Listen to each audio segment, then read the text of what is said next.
In 2013, I moved into an apartment in Alma, Arkansas.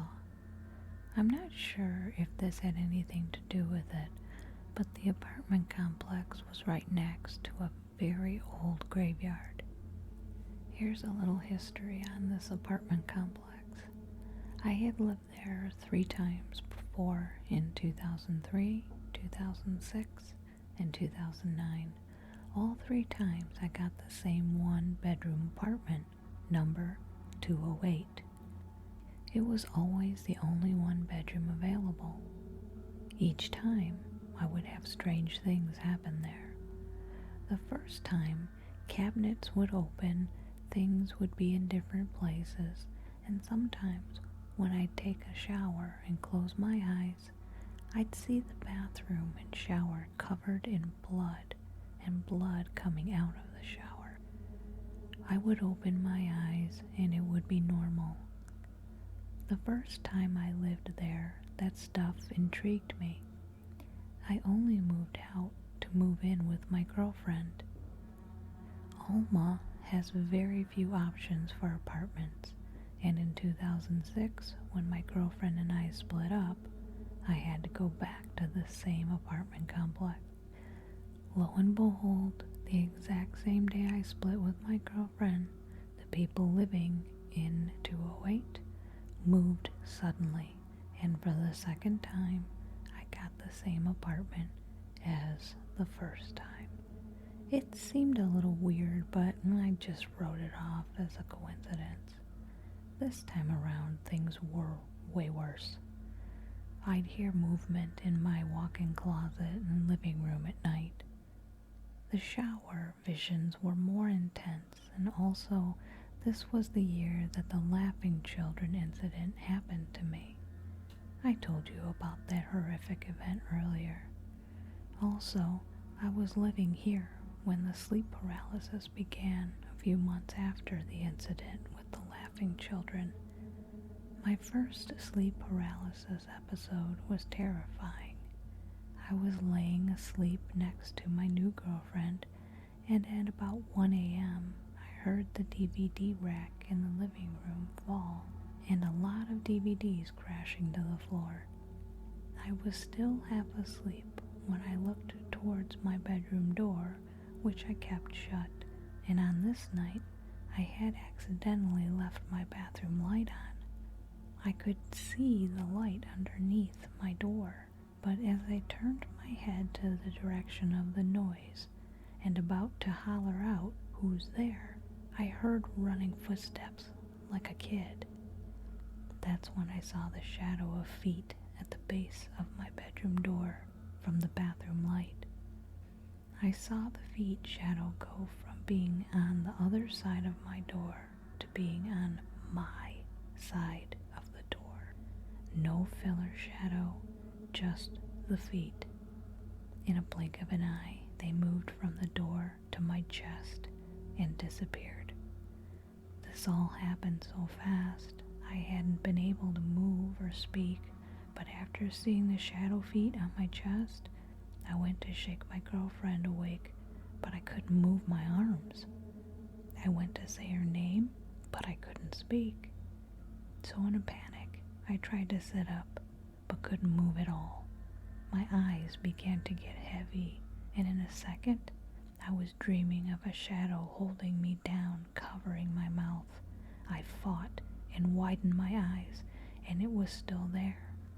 I am finally able to make a noise, but it's just a raspy, pitiful help that is barely a whisper, and I am able to slightly move my finger and touch my girlfriend. Thankfully, it's enough, and she opens her eyes and asks me what's wrong. I let out my pitiful help again as I widen my eyes in fear at my chest. My girlfriend starts shaking me, and when I don't respond, she slaps me. In an instant, the shadow is gone, and I'm awake, able to move.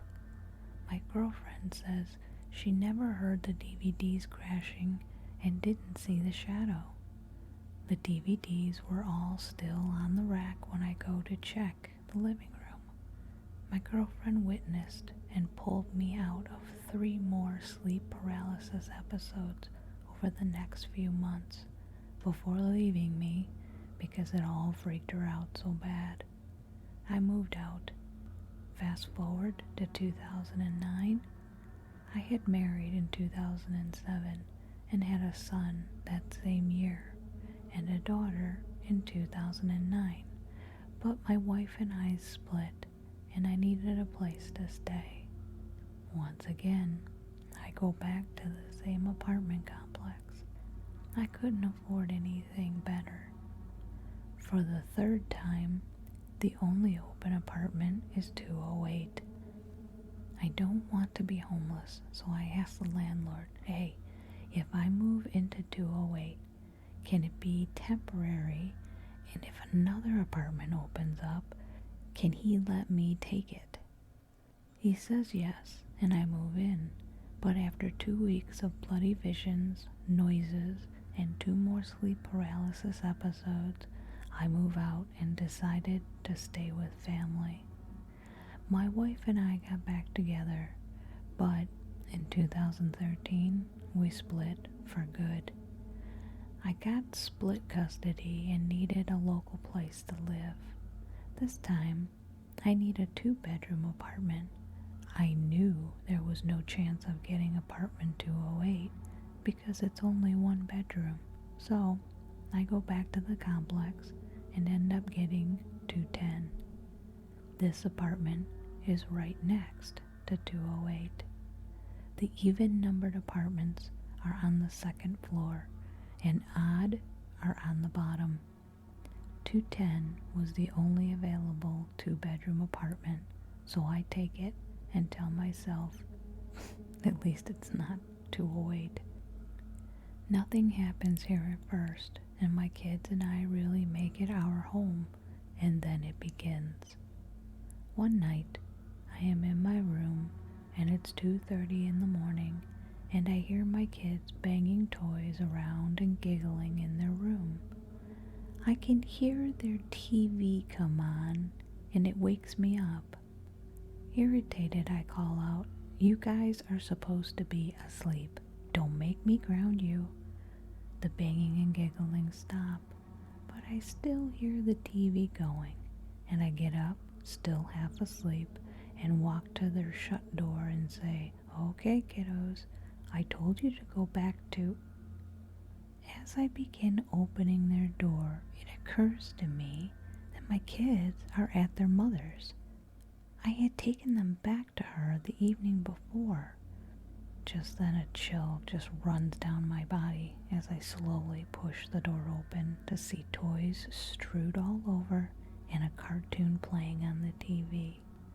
I turned the light on, unplugged the TV, then bolted to the living room, shutting their door behind me. I turned all the lights on in the apartment and sat up on edge pretty much all night. Nothing like this happens, but the next week, while my kids were here, I'd catch my 3-year-old daughter talking to somebody when my 6-year-old son wasn't even around her.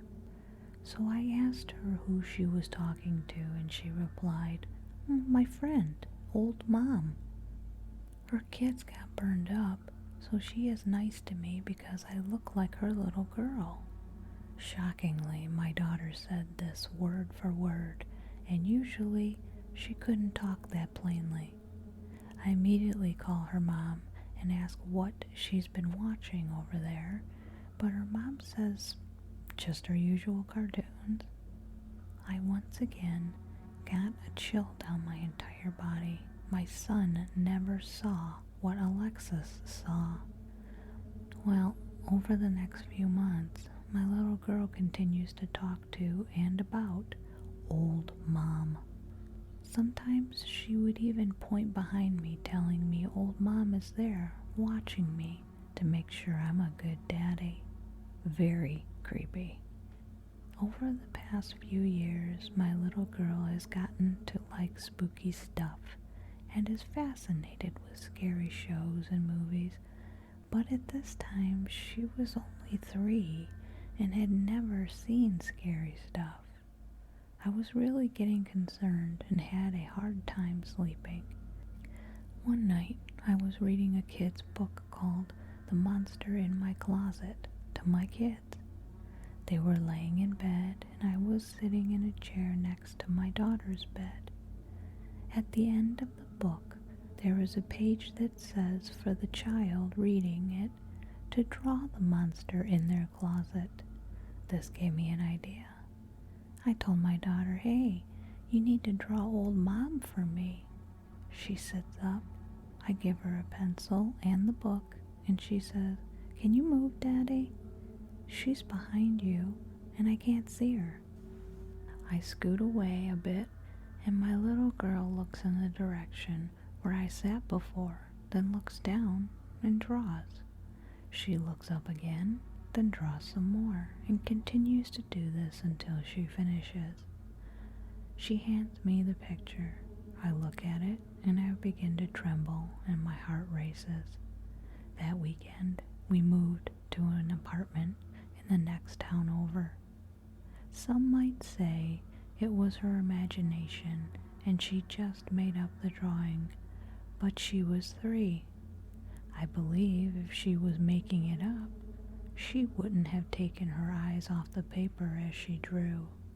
She just kept looking up as she drew, and that tells me she was looking at old Mom while drawing her.